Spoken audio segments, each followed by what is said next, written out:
Olá, meus irmãos, minhas irmãs, Deus abençoe a todos vocês. Mais uma vez aqui estamos para apresentar o programa A Abertura da Palavra. Todas as segundas-feiras nós estamos aqui e trouxemos uma parte da palavra, uma parte das Escrituras, uma porção da parte da palavra que nos tem sido enviada nesse tempo para os vossos corações. Mais uma vez pedimos que o Senhor nos abençoe, nos dirija, nos direcione em tudo para que possamos fazer um ótimo uso desse espaço que já ao longo dos anos nós ocupamos. E sempre temos irmãos, irmãs de todos os lugares, estados, regiões aqui do Brasil e às vezes até em outros lugares acompanhando. Isso para nós é uma alegria, uma bênção. Saber que fazemos parte deste mover de Deus, deste tempo final, debaixo da unção que foi entregue ao sétimo mensageiro. Também nós, pequenas águias, debaixo do voo daquela grande águia, aquele profeta de Malaquias 4, 5 e 6, que esteve debaixo da unção da grande mãe águia, a palavra de Deus, o grande Jeová. Então todos, com esta unção reveladora de águias, subindo o mais alto da montanha, até que possamos passar para a eternidade, passar aquele limite além da sétima montanha. Estamos aqui com este objetivo, para ser uma ajuda para você, um incentivo, e que possamos abordar alguma coisa que sirva de esclarecimento e também dar a nossa contribuição nesta grande obra que está sendo feita em torno da terra, onde nós temos ouvido a voz do mensageiro e o que fazemos aqui é repetir esta mesma voz, pegando uma porção daquilo que aprendemos e trazendo este alimento neste tempo devido que nos tem sido trazido por Deus. Nesta noite, eu quero tomar a minha primeira escritura no livro de Romanos. Nós não vamos não estaremos citando a comunicação daqueles que nos acompanham, o que para nós é uma alegria, é uma graça saber que você está nos acompanhando. Você pode interagir aí no canal do YouTube, nós mantemos o chat do YouTube aberto para que você possa notificar o seu acompanhamento. Nunca devemos exceder em comentários uma coisa e outra, mas fica de bom tamanho você dizer que está acompanhando, citar o seu nome, a sua cidade, e isto também para outros irmãos, principalmente nesse tempo onde estamos impossibilitados de ter os nossos cultos de maneira normal. Então isto fica muito bom, você assistindo em sua casa e um irmão lá do extremo sul, do extremo norte, dizendo, eu também estou assistindo, e isto é mesmo que não possamos ver o rosto de cada um, mas é uma forma de comunhão em torno da palavra. Então você pode fazer assim e me permitam não citar vossos nomes no final aqui, mas que Deus abençoe a todos. Desde já estou desejando que cada um seja abençoado. Que o Senhor nos ajude em tudo. Vamos tomar nossa primeira escritura e daqui vamos seguir com uma linha de raciocínio, de pensamento dentro do assunto que temos nesta noite. É o título um pouco distinto, mas só no final dessa fundamentação que eu vou fazer aqui, que vai fazer sentido o título que colocamos nesta noite. Romanos capítulo 8, versículos do 13 em diante. Porque se viverdes segundo a carne, morrereis, mas se pelo Espírito mortificardes as obras do corpo, vivereis. Então, se viveres segundo a carne, morrereis. Vivendo, estará morrendo. Mas se mortificardes as obras do corpo, se morreres aqui, então vivereis. Porque todos os que são guiados pelo Espírito de Deus, esses são filhos de Deus. Porque não recebestes o espírito de escravidão, para outra vez estardes em temor, mas recebestes o espírito de adoção de filhos, pelo qual clamamos, Abba, Pai.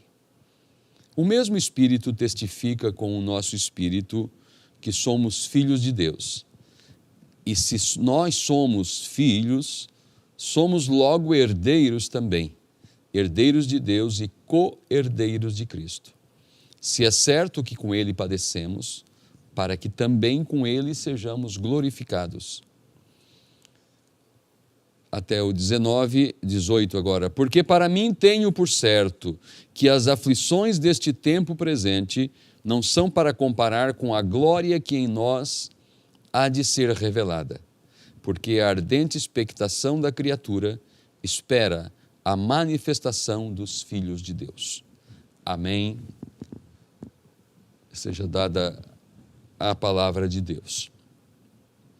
Nós aprendemos que Deus vem de justificação a santificação e até o batismo do Espírito Santo. Estas 3 etapas sendo realizadas no indivíduo, seguramente o levará à glorificação.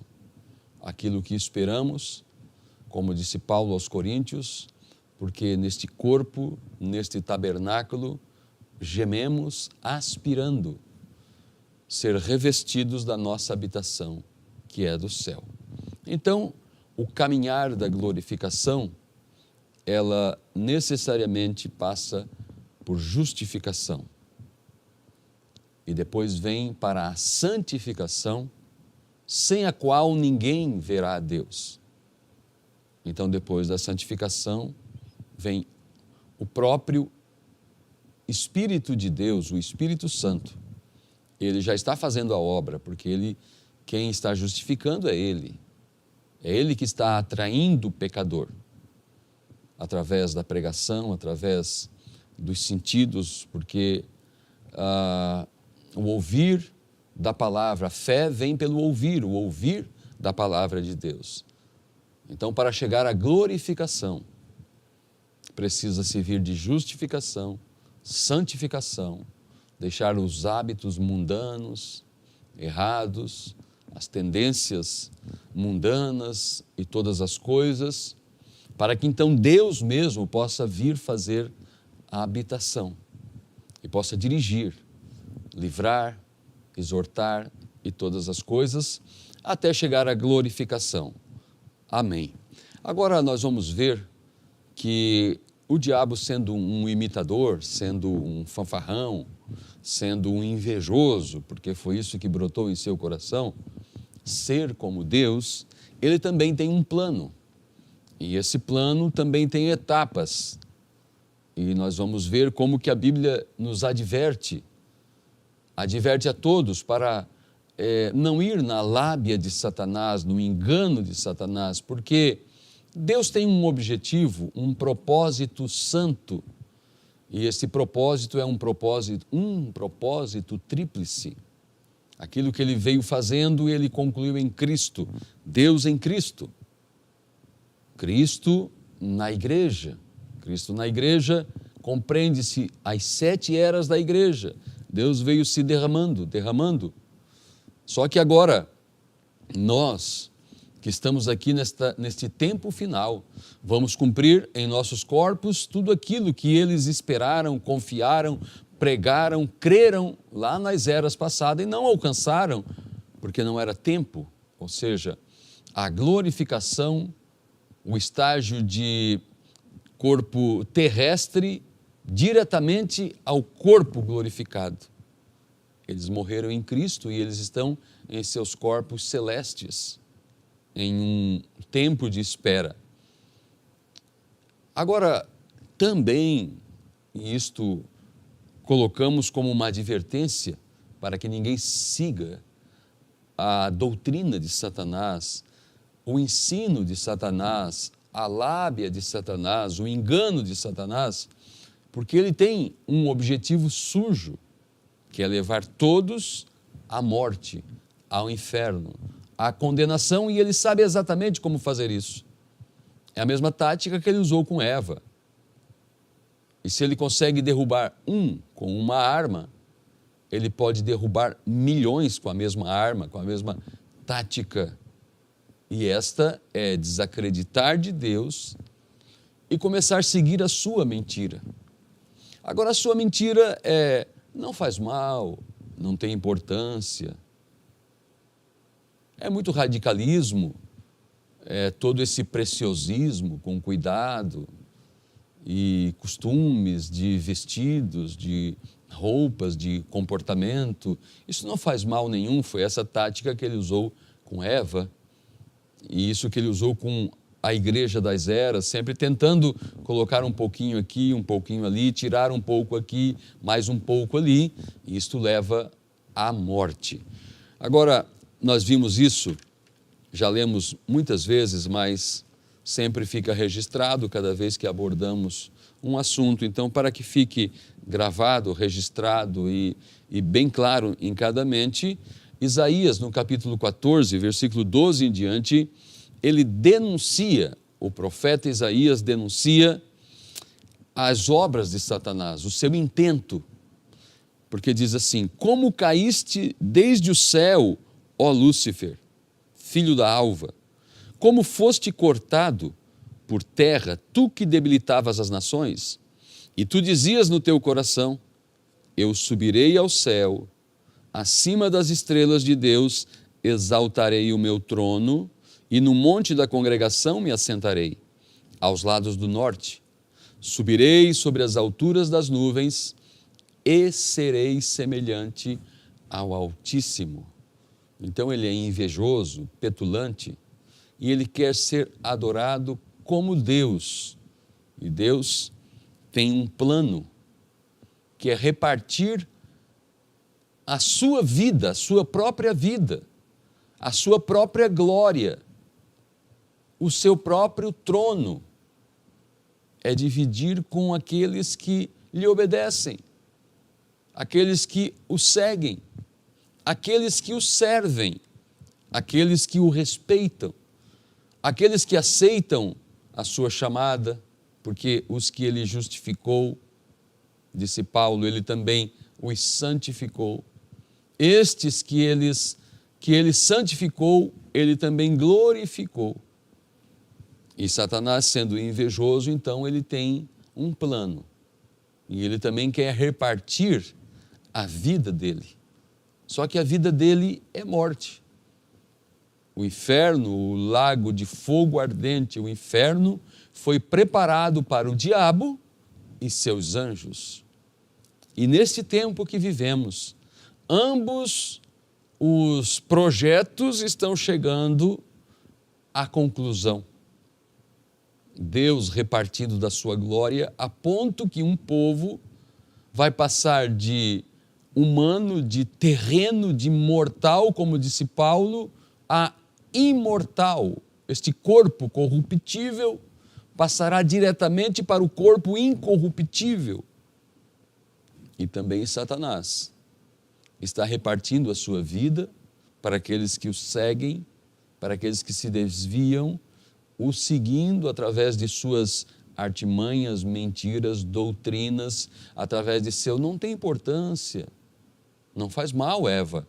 Não, Deus quis dizer, foi isto. E Satanás está repartindo a sua vida. E a vida que ele tem é morte, por isso disse Paulo, a primeira leitura que fizemos. Se viverdes segundo a carne, o que resta é morte. Mas se mortificardes a vossa carne, tereis glória, chegareis à glorificação. Muito bem, então, Satanás tem esse intento. O irmão Brana fala aqui na mensagem das eras, na página 83, no capítulo, na parte destinada à era da igreja de Éfeso, na página 83 nós lemos assim: O céu é o meu trono.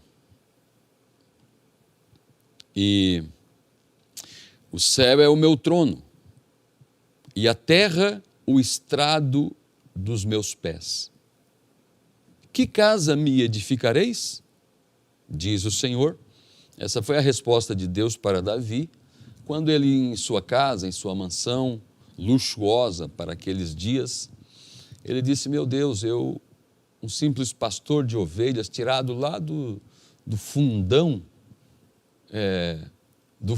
do campo, e agora estou aqui, nesta casa, com todo esse conforto. E ele disse: e o meu Deus habita numa barraca, numa tenda? Edificarei uma casa para o meu Senhor. E ele começou a imaginar o tamanho da casa, as medidas, a grandeza, os utensílios, o material, o ouro, a prata, o bronze, as cortinas. E Deus manda o profeta na casa de Davi e disse: Davi, quando que eu reclamei que eu não tenho casa? Que casa tu pode me edificar? Não sabes tu que o céu é o meu trono e a terra o estrado dos meus pés? Que casa me edificareis? Que coisa, que resposta grandiosíssima que Deus está dando. Mas Deus diz assim: mas faça uma casa, cumpra o desejo do teu coração, junta o material e teu filho edificará. A irmã Brana diz numa mensagem: realmente Salomão, filho de Davi, construiu uma casa para Deus. Mas aquela escritura edifica, teu filho edificará uma casa para mim. Aquela escritura que Deus falou para Davi, literalmente, cabalmente, não se cumpriu na edificação do templo que Salomão concluiu para Deus. Aquilo se cumpriu em Jesus. Entrando no mundo, sacrifício e oferta não quisestes, mas corpo me preparaste. Então, o corpo humano, o tabernáculo de carne, coberto de pele branca, pele negra, pele mestiça, este tabernáculo é a casa que Deus escolheu para habitar. Então Deus diz: o céu é o meu trono e a terra o estrado dos meus pés. Que casa me edificareis? Diz o Senhor. Ou qual é o lugar do meu repouso? Porventura não fez a minha mão todas estas coisas? Homens de dura cerviz e incircuncisos de coração e ouvido, vós sempre resistis ao Espírito Santo, assim vós sois como vossos pais. A escritura que o irmão Brando está citando é também Atos capítulo 7, versículo 46. Então, o lugar de repouso. E agora o irmão Brando diz assim: Satanás tem sabido disto todo o tempo todo. Ele também quer habitar no homem, assim como Deus o faz. Porém, Deus tem reservado esse direito para si mesmo. Satanás não pode fazer isso. Somente Deus apareceu em carne humana. Satanás não pôde e não pode fazer isso. Ele não tem poderes criativos. A única maneira de Satanás executar o que ele queria fazer foi entrar na serpente no Éden, assim como ele entrou através de espíritos malignos nos porcos em Gadara. Deus não entra em animais, mas Satanás pode fazer e o fará para atingir seus fins. Por isso, para Deus habitar no ser humano, ele precisa dar um novo nascimento. Porque daquela maneira animalesca, Deus o Espírito de Deus não compactua com aquela natureza, a natureza humana. Mas o diabo, ele sabe por onde vir. Estendendo um pouquinho mais aqui, ele não podia ter um filho diretamente através de Eva, como Deus fez com Maria. Portanto, ele entrou na serpente e então enganou Eva. Ele a seduziu e através dela Satanás teve vicariamente um filho. Caim foi portador das plenas características espirituais de Satanás. e as características animalescas, sensuais, carnais da serpente. Não admira que o Espírito Santo dissesse que Caim era do maligno, e ele era. Então, Satanás, ele não tem vida eterna, e ninguém pode dar nada que ele não possui. Foi a resposta de Pedro para aquele paralítico na porta formosa, quando ele pediu dinheiro. E Pedro disse: nós não temos dinheiro, não temos ouro, não temos prata, mas o que nós temos eu te dou. Em nome de Jesus Cristo, levanta e anda. Aqueles filhos de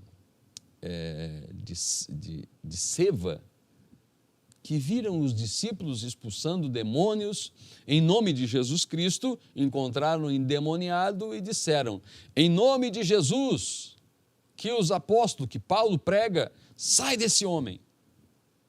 Aí o Espírito disse: eu sei quem é Jesus e conheço muito bem Paulo. E vocês quem são?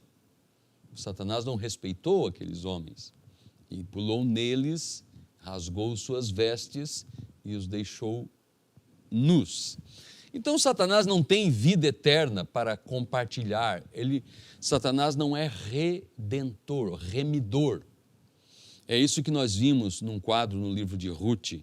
Então nós vimos que um cristão em sua posição, portador desta vida, e ele sendo um instrumento que Deus possa falar a sua palavra, ele tem muito mais poder, extremamente além do que Satanás, o tipo de vida que Satanás tem para repartir, o tipo de vida que Satanás tem para compartilhar é morte. Mas um cristão tem palavras de vida eterna.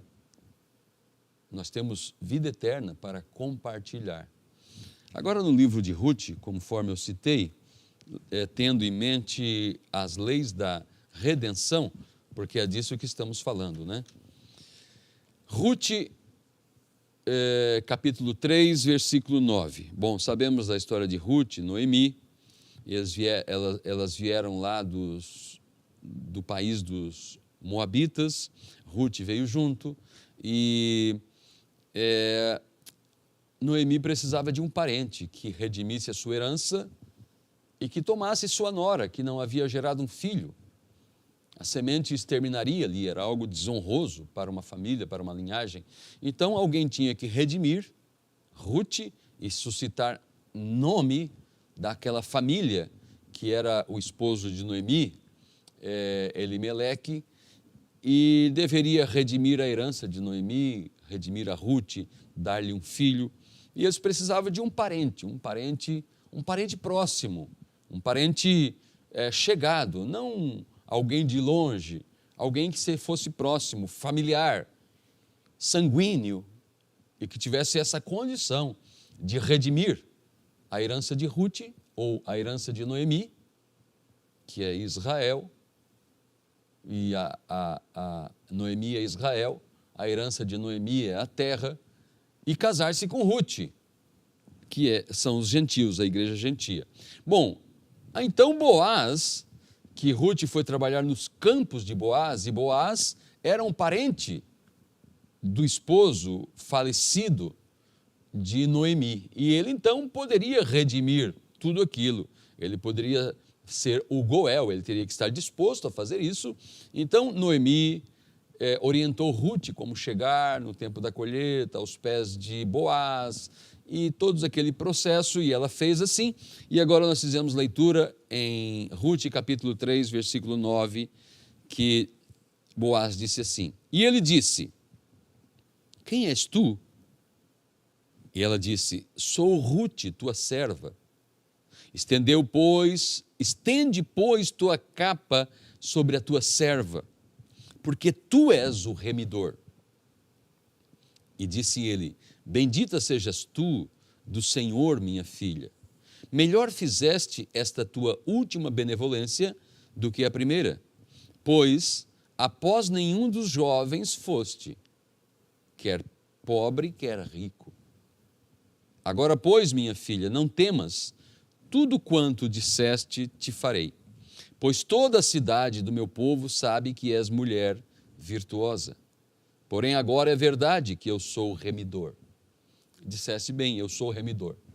Eu sou parente próximo do finado marido de tua sogra Noemi.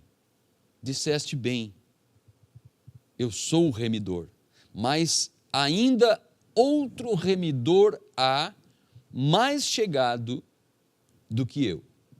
Outro remidor há mais chegado do que eu. Fica-te aqui esta noite, será que pela manhã, se ele te redimir, bem está, que te redima. Porém, se não quiser te redimir, vive o Senhor, que eu te redimirei. Deita-te aqui até amanhã. Então havia um parente mais próximo, como um hino que nós cantamos, havia outro mais próximo. Quem é esse parente próximo? Esse parente próximo é Satanás, que é muito chegado a nós devido ao nosso primeiro nascimento, que herdamos de nossos pais, nossa mãe, nosso pai, e chegamos neste mundo e assim que aprendemos a falar, naturalmente começa a se mentir, ludibriar. E aquilo é aquela herança daquele parente, porque foi assim que foi isso que Satanás causou à raça humana. Então, nós temos um parente mais próximo. Aquele que desde que saímos da fase da inocência, deparamos com ele, as atrações do mundo, a concupiscência da carne, e todas as coisas tão atrativas, tão chamativas, tão envolventes. Mas, no capítulo 4 de Rute, versículo 1 em diante, Boaz, que é um tipo de Cristo, agora vai cuidar do assunto que ele prometeu a Rute. E Boaz subiu à porta e assentou-se ali, e eis que o remidor de que Boaz tinha falado ia passando. E disse-lhe, ó fulano, vem cá, assenta-te aqui. E desviou-se para ali e assentou-se. Então este quadro aqui, de que Boaz sabia que havia um parente mais próximo, que não temos o nome dele, é chamado de fulano. Ô fulano, vem cá. Este era um tipo de Satanás, essa pessoa aqui. Aquele que tem direito sobre nós, devido ao nosso primeiro nascimento. E assentou-se. Então tomou 10 homens dos anciãos da cidade e disse, assentai-vos aqui. E assentaram-se. Então disse ao remidor, aquela parte da terra que foi de Elimeleque, nosso irmão, Noemi, que tornou da terra dos Moabitas, está vendendo. E eu resolvi informar-te disto e dizer-te, compra-a diante dos habitantes e diante dos anciãos do meu povo. Se a hás de redimir, redime-a. Se não a houveres de redimir, declara-mo para que o saiba, pois outro não há senão tu que a redima, e eu depois de ti. Então disse ele, eu a redimirei. Disse, porém, Boaz, no dia em que comprares a terra da mão de Noemi, também a comprarás da mão de Rute, a Moabita, mulher do falecido, para suscitar o nome do falecido sobre sua herança. Então disse o remidor, para mim não a poderei redimir. Quer dizer, como que ele não pode trazer semente? Ele não tinha semente. E aqui, Satanás não tem semente de vida eterna. Ele não tem poder criativo, como fizemos leitura aqui. Ele não pode gerar em nós um filho semelhante à palavra. Não pode gerar na igreja um filho eterno, um corpo eterno. Redimir até ele queria. Ele quer redimir, ou seja, ele quer oferecer algo. Mas ele não consegue suscitar semente. Este é o quadro que devemos ter em mente. Então disse o remidor, para mim não a poderei redimir, para que não prejudique a minha herança. Então, como eu falei, nós, redimidos, nós podemos ser um parente redentor para a nossa casa, assim como a irmã Rati foi uma parente redentor para seus filhos. Ela se pôs na brecha, ela com sua posição, Noé, faze uma arca para ti, entra tu e a tua casa, disse Deus a Noé. Disse Paulo ao carcereiro de Filipe, crê no Senhor Jesus Cristo e será salvo tu e a tua casa.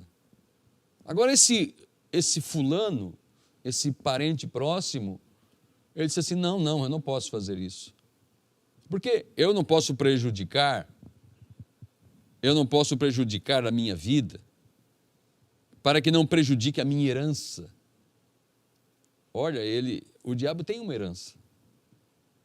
Esta herança, ela está sendo idolatrada, está sendo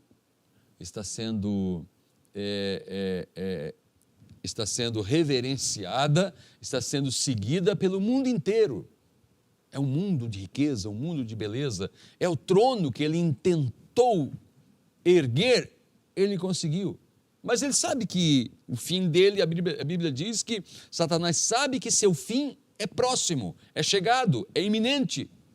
Ele disse assim, não, eu não posso, eu vou prejudicar a minha herança. Porque para ele repartir uma semente de vida, ele tem que passar por justificação, santificação, batismo do Espírito Santo. Daí a irmã Bruna diz, aí ele vira nosso irmão. Para ele entrar na alma de um redimido, ele pode atingir o corpo. Bom, estamos cobrindo muita coisa aqui, eu espero que você entenda a nossa linguagem profética, a nossa linguagem das Escrituras, da mensagem. Então, é um quadro, muito bem, ele só pode dar o que ele tem. Então, toma para ti o meu direito, ele disse, toma para ti o meu direito de remissão, porque eu não a poderei redimir. Muito bem. Em Apocalipse capítulo 19, nós vimos a herança do diabo. Vamos ver a herança do diabo. O que resta para ele? Que tipo de vida resta para ele? Apocalipse 19, versículo 17. E vi um anjo que estava no sol e clamou com grande voz, dizendo a todas as aves que voavam pelo meio do céu, vinde e ajuntai-vos à ceia do grande Deus, para que comais a carne dos reis e a carne dos tribunos e a carne dos fortes. Esse é o reino de Satanás. É a herança dele que ele tem para repartir com aqueles que o seguem, com aqueles que aceitaram o seu plano de ciência, de cultura, de pecado, de idolatria, de folhas de figueira, de torres de Babel, de falso ensinamento, religião errada, para que comais a carne dos reis e dos tribunos, e a carne dos fortes, e a carne dos cavalos, e dos que sobre eles se assentam, e a carne de todos os homens livres e servos, e pequenos e grandes.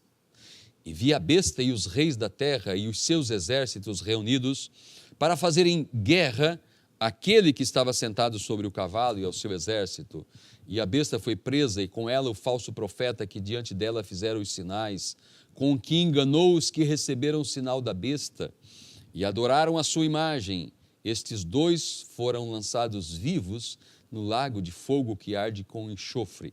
Agora, se alguém tem a revelação de que Pai e Filho não são duas pessoas, é o mesmo Deus em ofícios diferentes, entende que aqui não são duas pessoas distintas. O falso profeta é aquele que foi usado por Satanás, todos os seus falsos, e por último tem um que é o cabeça de todos esses falsos profetas. E esses dois foram lançados vivos no lago de fogo que arde com enxofre. E os demais foram mortos com a espada que saía da boca do que estava sentado sobre o cavalo, e todas as aves se fartaram das suas carnes. É isso que o diabo tem para repartir.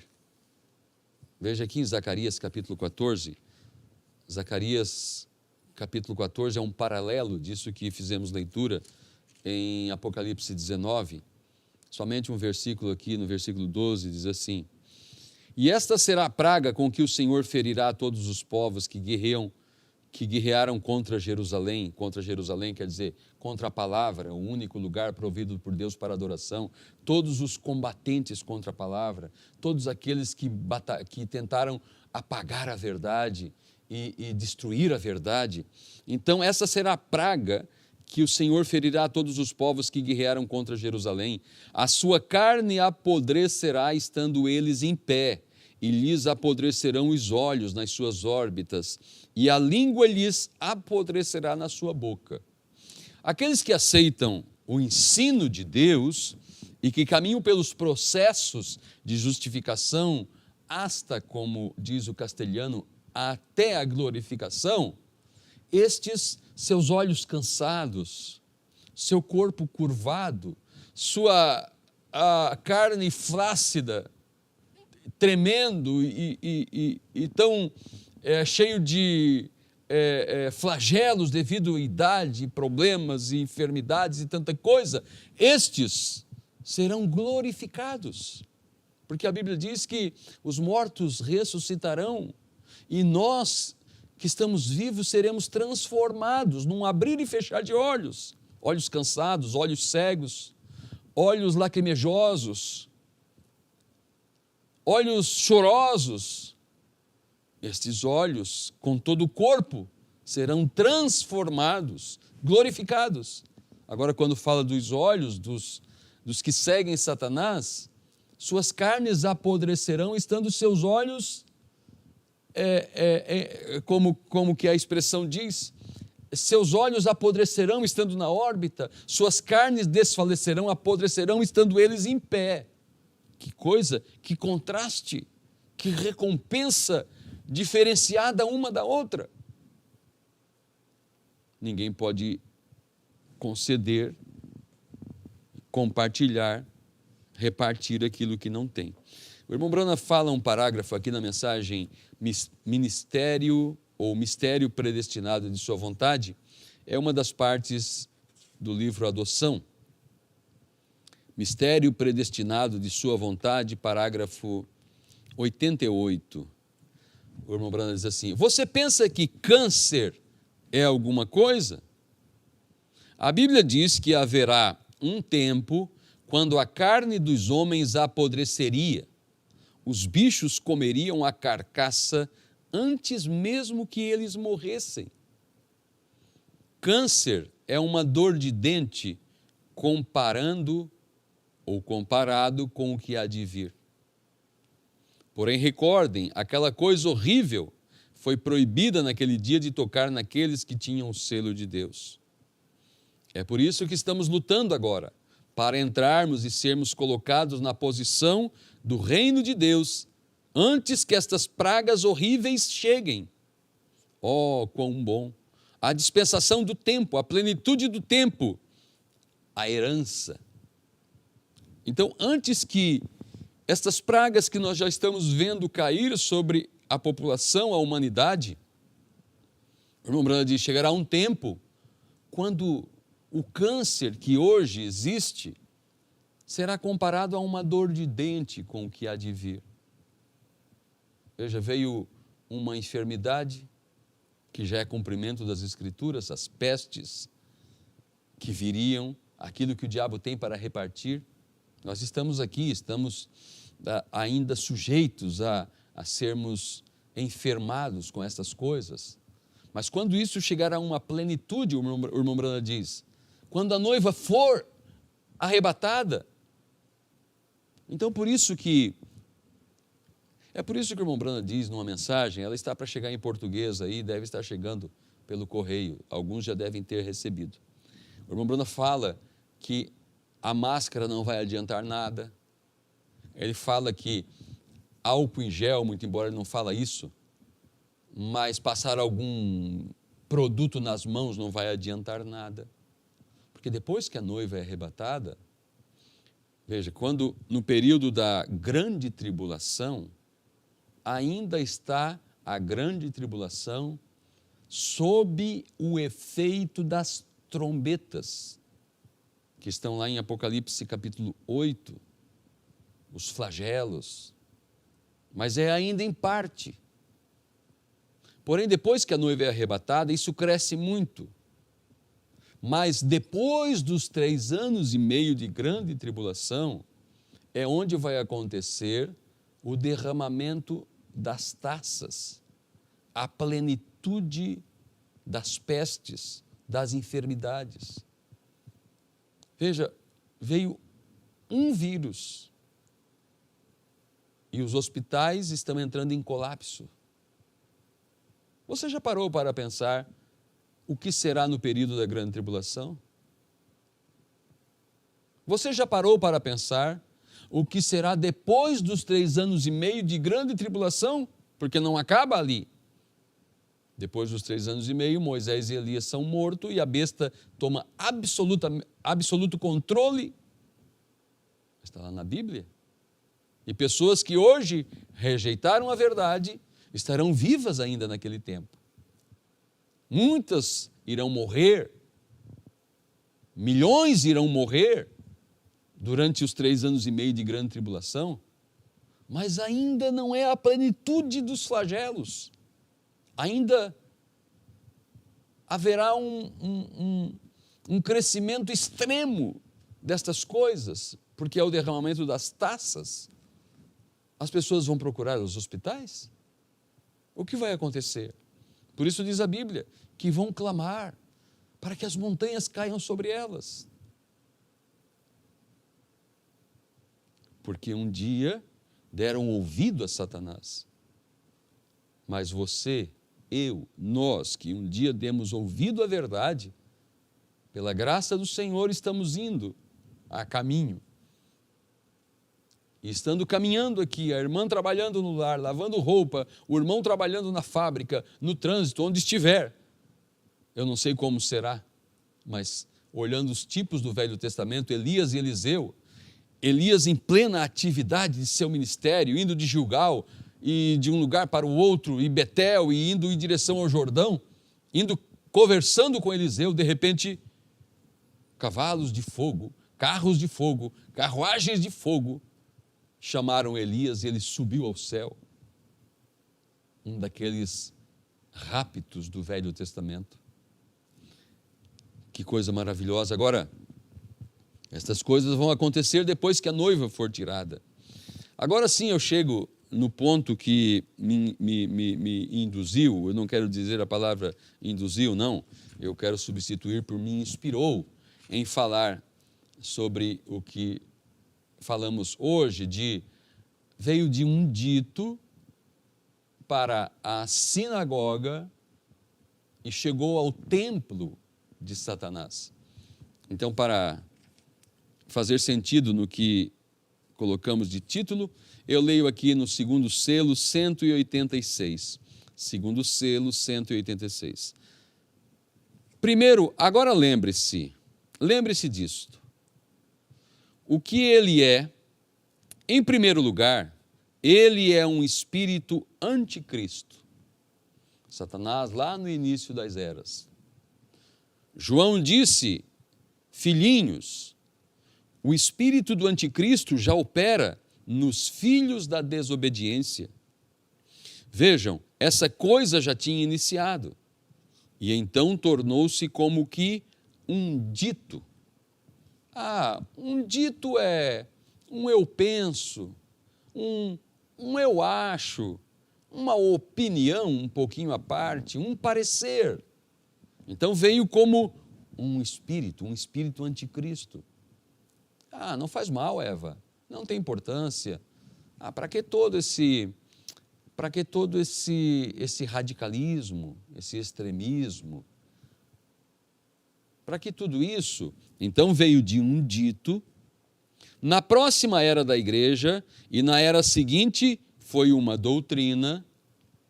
Por isso eu coloquei ali a sinagoga, e nós temos uma escritura que vamos ler, lá em Apocalipse, onde Deus diz: vocês são a sinagoga de Satanás. Sinagogas eram igrejas, casas, nas aldeias, nas cidades de Israel, onde era ensinado diariamente, e especialmente aos sábados, a doutrina de Moisés, a doutrina da lei, a doutrina que Deus dera para eles, os mandamentos e os livros dos profetas. Lembre-se que Jesus entrou num dia de sábado numa sinagoga em Nazaré e foi-lhe dado o livro do profeta Isaías para ler. E ele leu onde estava escrito: o Espírito do Senhor Jeová é sobre mim, pois que me ungiu para evangelizar os pobres e libertar os cativos. E ele disse: hoje se cumpriu essa escritura. Então veio de um dito, na próxima era se tornou uma doutrina. E na próxima era da igreja, ela foi coroada. O irmão Branham mostra um andamento, um compasso de Satanás em seu ritmo infernal diabólico. Veio de um dito, se tornou uma doutrina. Na terceira era foi coroada. Foi quando veio a era do acontecimento do concílio de Nicéia, a era de Pérgamo, onde eles entraram depois da coroação daquilo que foi um dito, passou para uma doutrina e foi coroada. Onde eles entraram? Na era negra de Tiatira, que quer dizer fêmea dominante. Aí estão os 3 estágios de Satanás. Porque, somente passando por esse tópico que eu lembrei, Eva, ela é um tipo da igreja. Mulher, na Bíblia, aponta para a igreja. Então, Eva, lá no seu início, era Éfeso, amada, linda.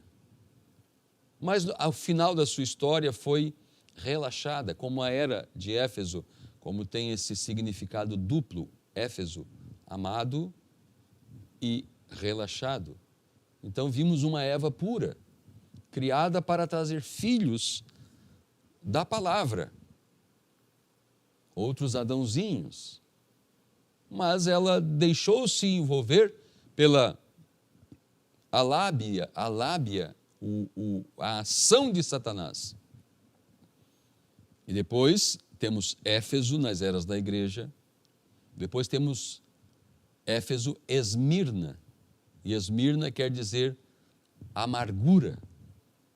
Depois que Éfeso, Eva, a amada, caiu, por isso diz lá, eu estou fazendo um paralelo aqui, aquilo que o Espírito disse à era de Éfeso: volta ao teu primeiro amor. A consciência de Eva certamente pensou nisso: não creia na serpente, volta para aquilo que Adão, teu primeiro amor, falou. Daí ela disse: não podemos tomar desse fruto, porque se tomarmos, morremos. Não, Eva. E ele foi um pouquinho mais além em seu ensino. Então nós temos Éfeso, Eva pura, Éfeso, a segunda geração, relaxados. A segunda era Esmirna, a amargura. Aí já vimos Eva, a igreja, com sua barriga grande e 2 sementes em seu ventre. Mesmo depois que Adão trouxe uma semente para seu ventre, mas era a semente de Adão ainda, era um justo Abel. Compreende? Então nós temos Éfeso, Eva,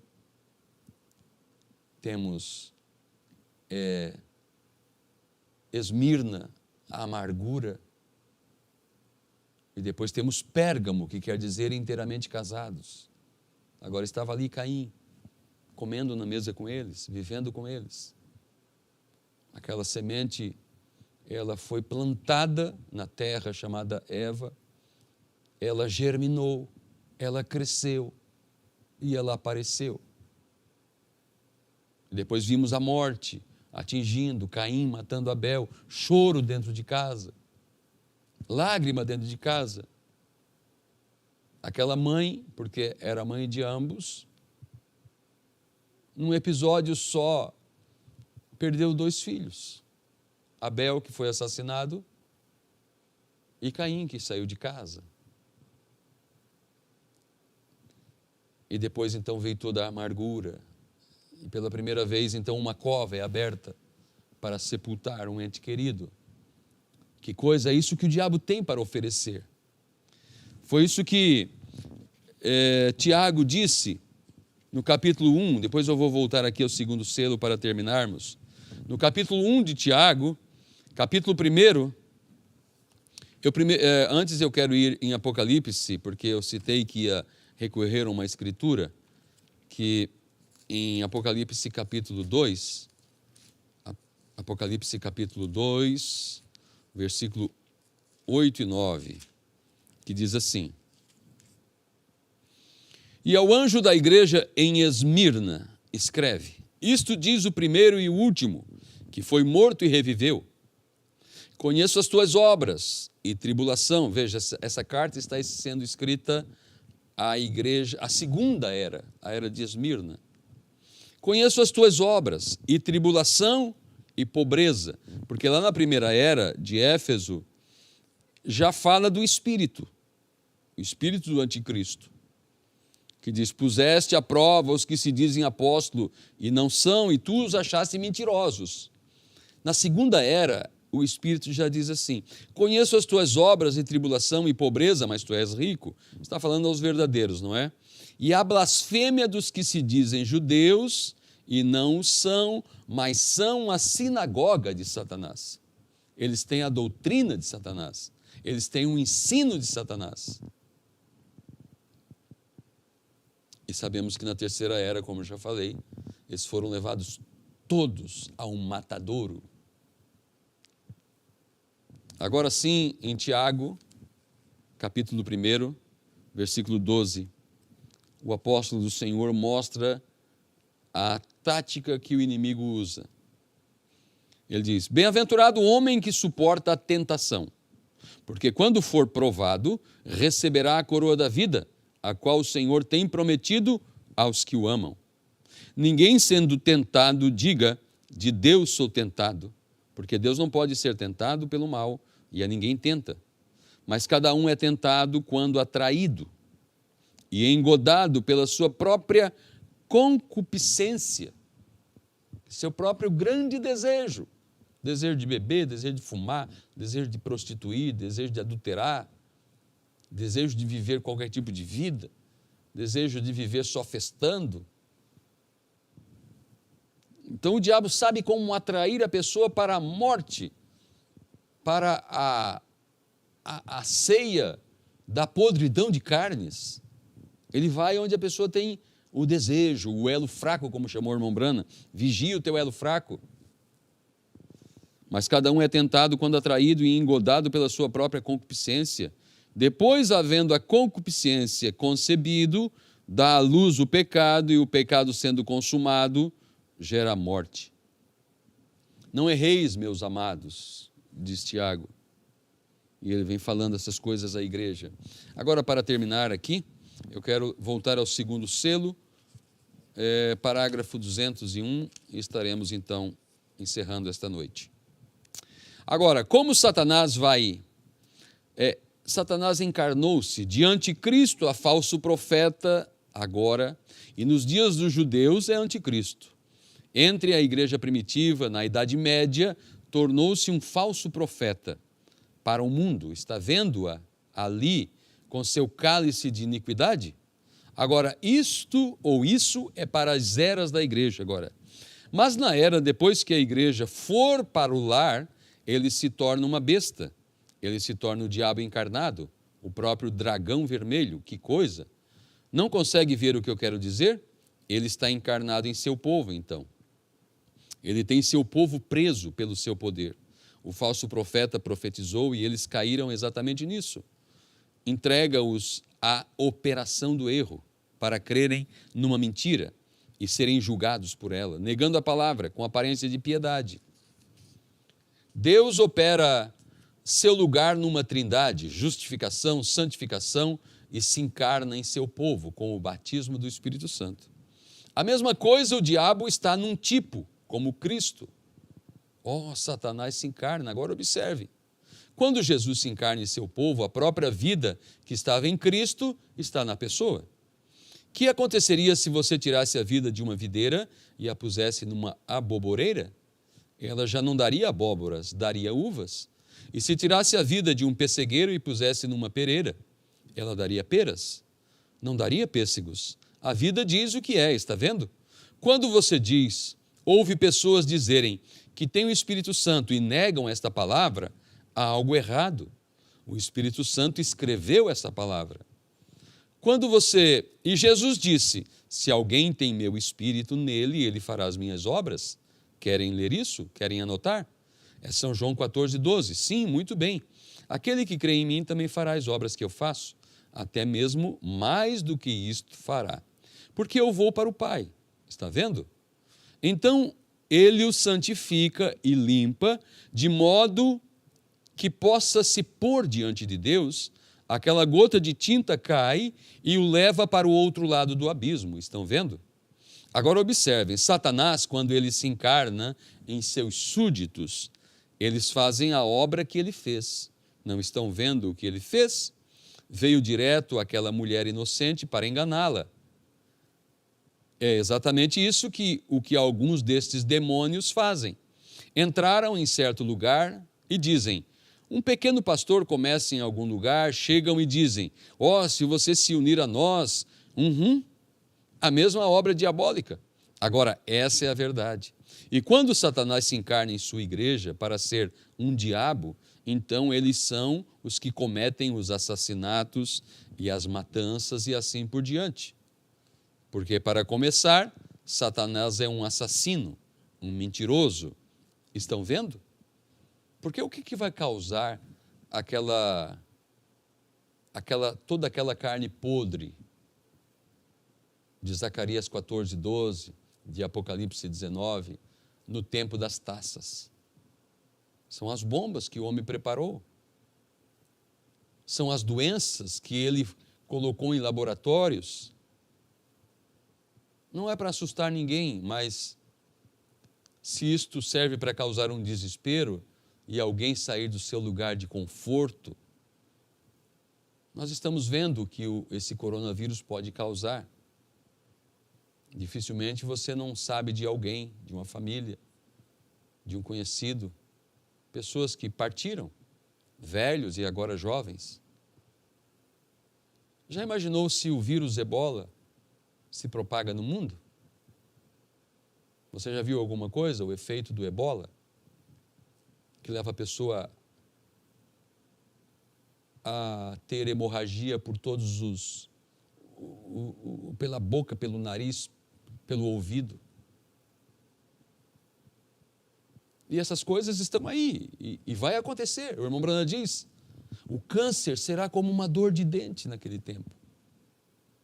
É isso que o diabo tem para oferecer, o fulano. Ele só tem para oferecer morte, ele não tem redenção. Ele vem de um dito, ele passa para a doutrina, para a sinagoga, para o ensino, para a educação, para a cultura, para a política, para a religião, para a razão. E cauteriza a mente com seus ensinos. Então ele chega ao templo, que é a coroação da sua mentira, que é levar à morte. O diabo não vem senão para roubar, destruir e matar. Que Deus nos abençoe, que Deus nos ajude, que estas coisas não sejam somente assuntos de forma, vamos dizer, com algum efeito da habilidade de alguém que possa trazer a palavra, mas que isto sirva de despertador, sirva de sacudimento, sirva de despertamento, para nós realmente saber o que está acontecendo, que essas coisas não são brincadeiras, que essas coisas estão acontecendo e que devemos nos despertar a cada dia e nos voltar para Deus, sua palavra e seu plano. Ter grão, ter vinho e ter azeite. Ter as chuvas que estamos falando. Nenhuma dispensação será completada sem ter as duas chuvas. E é isto que esta mensagem proporciona. É uma colheita plena. É um celeiro abastado. É multiplicação na eira, multiplicação no lagar. Deus te abençoe, meu irmão. Deus te abençoe, minha irmã. Como falamos, não vamos trazer a notificação dos que acompanham, sempre é gracioso. Eu sempre dou uma visualizada ali no rodapé do YouTube e vejo o companheirismo que vocês têm ali, e um irmão do norte, outro do sul, um do leste, outro do oeste, tendo companheirismo em torno da palavra. Em torno da palavra que nos foi trazida, e um pequenino dom aqui, tentando cortar e fazer aqui um esclarecimento e trazer um assunto dentro daquilo que nós temos aprendido, que isto sirva de energia para a tua vida, que sirva de pão, que sirva de água fresca para que você caminhe um pouco mais neste deserto deste mundo até entrarmos na eternidade. Deus te abençoe, no nome do Senhor Jesus Cristo. Amém.